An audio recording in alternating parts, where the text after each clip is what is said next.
Ever since the 90s, Resident Evil has been some of the greatest games ever made, but some are definitely without a doubt better than others.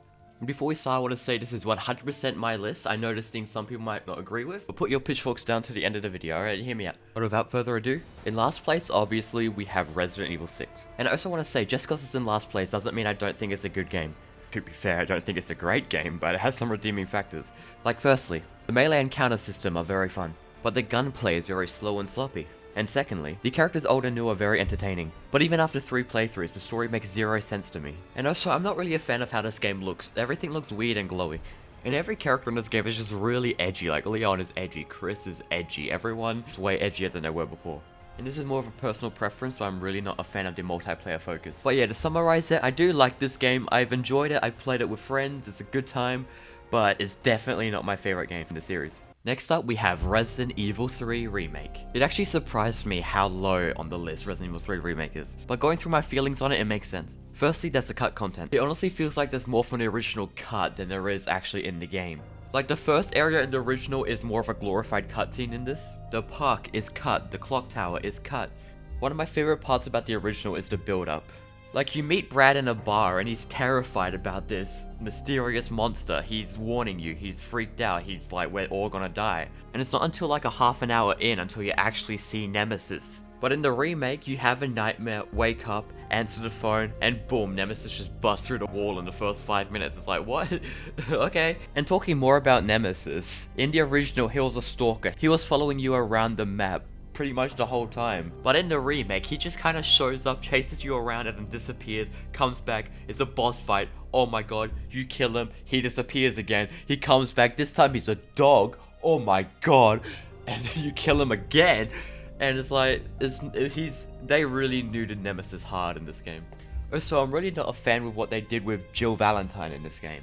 She's just a very angry person. So in the original, she is confident, she is focused, she is determined, she doesn't let anything get to her. She's always telling herself, I have to go, I have to win, they can't beat me, right? But in this game, she's just like, fuck you too, fuck you, fuck your mum, fuck you. And it's like, Jesus Christ, why are you so angry in this one, Jill? I'm sorry, I ranted a little bit there. I like this game, it's just, I have no idea why it exists. There's no point to it, it's not better than the original, it's pretty much just like a DLC for Resident Evil 2. If you want to play Resident Evil 2 a little bit more, just play this, I guess. Next up we have Resident Evil Village. Resident Evil Village starts off really strong. The atmosphere, the horror, the locations, the characters, all are amazing.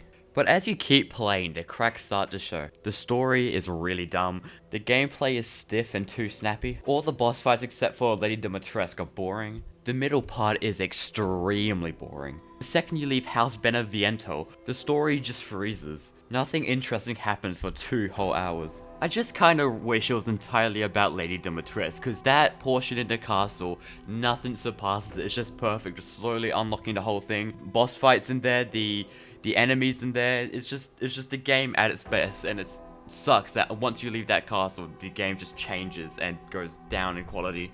And Ethan Winters, the protagonist, is so boring. I know he's meant to be that way, but he really annoys me sometimes. Literally all he says is, what the hell? Chris, what the fuck? And like every single thing he says, what the hell? What was that? What the hell? And like, yeah, I just don't like him. I don't like that guy. Also, the baby in House Beneviento was too scary. Next, we have Resident Evil 5. I don't really have a lot to say about this game. It's pretty good. It's a fun little co-op game if you have a friend. But if you don't have a friend, it can be really frustrating. The AI partner, Sheva, will just waste ammo, waste healing, get in the way, and yeah, she's pretty frustrating. And even if you get past the frustrating AI partner, some of the enemies can take like a full clip of bullets to kill sometimes, and it can be really annoying. But this game also has Albert Wesker, who is my personal favorite Resident Evil villain. He is just so much fun. He just does so much stupid stuff. Like, he throws his glasses at Chris catches them and just punches him in the face and stuff. Like, I love stupid shit like that. But yeah, overall, this is a really fun game. Playing with a friend can make you forget most of the annoying stuff. And it's just all around a good time. And you should see my videos on them where I played them with my friend, and you should like see them. They're pretty good. I work pretty hard on them. Yeah. Okay, next up we have Resident Evil 3 Nemesis. I said a lot about what I wanted to say about this game in the Resident Evil remake part. Nemesis was the first proper stalker in the series. Every time I heard the music that he was in the area, I felt so much anxiety. And the fact that he shows up in different places every time you replay the game. It's not just him that is randomized. Weapon placements, puzzle solutions, item placements, a lot of it is randomized to make up for only being one campaign. And this game is pretty hard as well.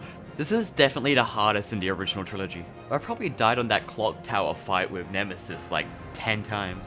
And this is the best version of Jill Valentine in my opinion.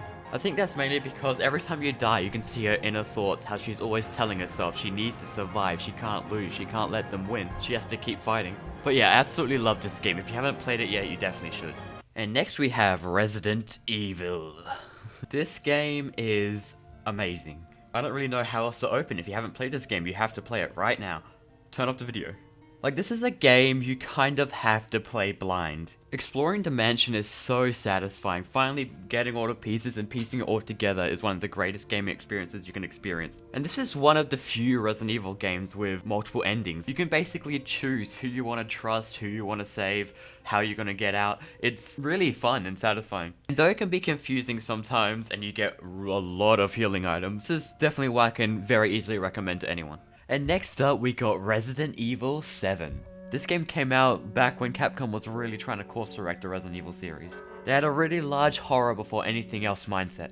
And it shows because this is by far the scariest game in the series. You once again play as Ethan, just give it up, Winters. And to be honest, I don't really hate him in this game. He's like the perfect amount of boring, if that makes sense. He's actually like an everyman character. Instead of like in Resident Evil Village, where they try and give him more of a personality and stuff and it doesn't really work out. But they also still try to do the everyman thing. But here they just go all in on the everyman thing and it works out really well. The anxiety never really goes away when playing this game. You're just in a constant state of dread. Like for example, in Resident Evil 1, I would always feel anxious for the first like 30 minutes of entering a new area I've never been before. But once I get used to the layout, I calm down a bit and yeah, it's a pretty chill experience. But in Resident Evil 7, it's just constant anxiety, not knowing if anything's gonna attack you, whether a monster's gonna come out the walls, or Jack Baker is gonna come around the corner, or Marguerite Baker's gonna throw bugs at you, and it's pretty freaky, not gonna lie.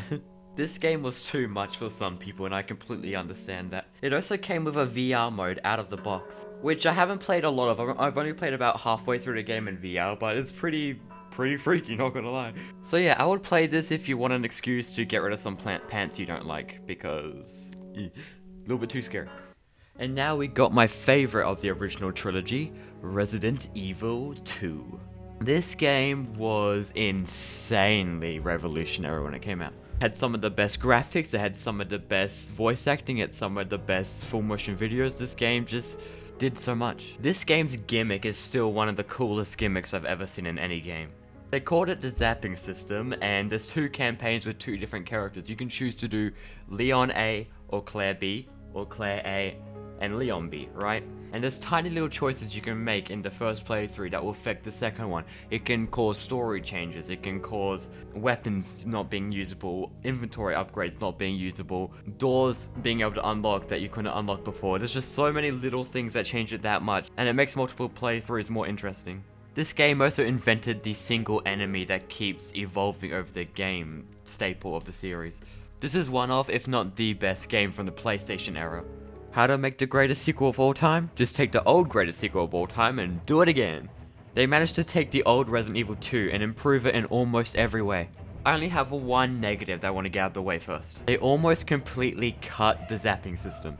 Instead, we got a second run mode, which is literally the same thing except the game starts and ends differently.